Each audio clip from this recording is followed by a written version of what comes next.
Bowers. He went to Georgia. You could be a fan of his team. But then if he's going against you in fantasy, you're like, Brock Bowers, I can't stand you this weekend. Speak of the devil, time for fantasy advice presented by FedEx. Adam Rank, I'm not calling you the devil. I'm just saying you come to the table. No. And we have to address things at hand, like the big win for the Jets last night. Yes. Jets fans thrilled. How does it make fantasy obsession roster people feel? They actually went the other way. If I could pull back the curtain a little bit, Jamie. Please. Thursday night, I have to, because being here on the West Coast, I have to watch the games on a delay because I'm out coaching my U10 soccer team, the back-to-back champion, Red Lightning of Section 143 in Huntington Beach. And I come home to 30 text messages of guys being like, hey, Rank, thanks for letting us know that there was a full-blown backfield committee in New York. You would think that we would know this because some people were, people drafted Breece Hall. Sure. They're very upset. And I said, I'm very sorry that Breece Hall scored 20 fantasy points for you. I'm really bummed out about that. But it's one of those things that it reminded me because I was watching the after show with Rhett Lewis and MJD. Sure. Yeah. Remember when MJD played football? He was in the backfield with Fred Jackson. Yes. It reminds me of that, where I think both of these players can be viable options for you. Obviously, Breece Hall's not – he's still fine. Like, he's still going to be a top 5 fantasy running back for you this season. But I think Braylon Allen does have some ability to be a flex starter for you, so I understand the consternation.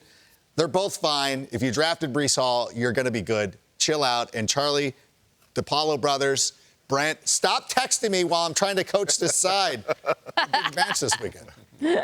Hey, Rank, I was there last night, and I'm talking about it, that pregame. I'm watching Garrett Wilson in a full lather, and he and Rodgers are going through all the drills. Then he and Tyrod are going through all the drills. And I'm like, this guy might be the best wide receiver in football.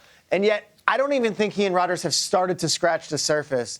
From a fantasy standpoint, is he looked at as a disappointment, or are we looking at him as Garrett Wilson? I took him in the first round. I'm happy with what I've gotten so far. I think, Peter, what we need to do is chill out with that talk, because what we want to do right now is go prey on those fantasy managers who are a little upset or a little nervous, thinking that Garrett Wilson is not going to be a viable option. But I agree with you wholeheartedly. I think that this is a huge opportunity to go up there and scoop up as many Garrett Wilson shares as possible. It hasn't been what we wanted it to be. I think a lot of people drafted him at the top of the second round, maybe the end of the first round, and they're like, it's not been great. Let's say, where's the 20-point game? But when you look at the construction of this roster, and this is why I'm not nervous about the backfield split, is that Mike Williams is limited. I know Conklin was second on the team in targets last night, but at the same time, Garrett Wilson will be the most targeted player in this offense.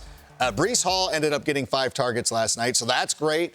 Braylon Allen gets into the mix a little bit, but I think that the way it's constructed, that we'll have a lot of opportunity for those guys. Rank, there are many in the fantasy community who go on and on about how much they love a player for months and months, then the player doesn't perform well, and then just poof, they never mention it. There's no accountability. It's like, what the heck? You tell me to draft this guy. You're not that person. No. There are some players that you hyped before the season who have not generally produced yet, but you're still not giving up on them. Who are those guys? Well, Kyle, first of all, I love the Baxter shirt. At first, I thought it was Baxter the dog from Scrubs. It was Dr. Kelso's dog, but I think it's Airplane instead. Nice.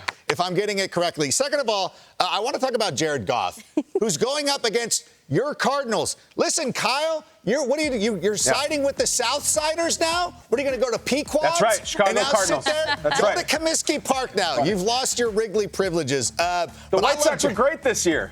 They're good. Listen, I love Jared Goff. Yeah, this is another player that we thought was going to be huge this season. Even going into last week, I think I might have been, if I wasn't on this show, I was on some show being like, hey, Jared Goff. You're on so many shows, Rank. He's so good. I was a humble brag. I'm not Akbar, but still, I still like the opportunity there. Zamir White of the Las Vegas Raiders. This is a player that I was really fully intent on drafting this season, and it has not worked out. The good thing about the internet is that they never let you know. No. They let it go, but he'll be able to bounce back this season. He's got a great matchup against the Carolina Panthers. Tank Dell was another one. Oh, I'll never forget where I was at the great Houston Whiteout Wars. Who do we want? Nico Collins, Stephon Diggs, or Tank Dell? Everybody got into a tribe. I sided with Tank Dell because of the ADP. It has not worked out, and that has been unfortunate. And then there's Dalton Kincaid. Yeah. I love Dalton Kincaid. Yeah. And all my friends watch these shows, and they started drafting him. And at the end, I was taking Brock Bowers, who is looking like a genius right now, but we love the matchup against for the Bills this weekend, so I think this is pretty good. Wait, hold on. I got to know. What's up? I have one question. What's up? It's a funny question, but does Aaron Rodgers get extra points for running 18 yards the way he ran 18 yards? I think He should like a multiplier or something. Yeah, Like, they should, right? There should be like a little bit. It's kind of like the way we give you extra credit when you're out here cracking jokes, even though it's not your forte. By the way, here's my thing, Akbar. Here's my note for you. I wrote this down. Why would you say that? I love you. First of all, I love you. But you sat here and you did the James Earl Jones voice. Yes. And then you turned into Steve Carell from The Office and called out the reference. Hey, stop calling me Shirley. Airplane. That was from Airplane. Yeah, we get it, Akbar. You were doing James Earl. We were with you. You didn't need to call it. Hey, everybody, I'm doing James Earl Jones. That's what I'm. Remember from Star Wars?